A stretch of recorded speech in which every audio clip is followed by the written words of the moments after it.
Hazrat Safwan bin Muhriz narrates, while Ibn Umar radiyallahu anhu was performing the circumambulation of the Kaaba, a man addressing him inquired, O Abdul Rahman, or O Ibn Umar radiyallahu anhu, have you heard something from the Prophet sallallahu alaihi wasallam about whisper?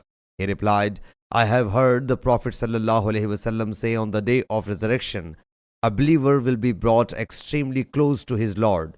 Hisham says a believer will come so close to his Lord that He Jalla Jalaluhu will place His wing of blessing on him.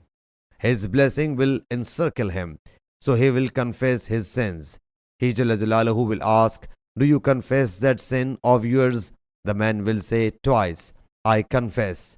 So He Jalla Jalaluhu will say, I concealed your sins in the world, and today I pardon your sins. Then the book of his good deeds will be closed, but those who are the infidels will be openly told over their heads. These are they who forged a lie against their Lord. Shaiban with reference to Qatada has reported it from Safwan. Sahih Bukhari Hadith number 4685.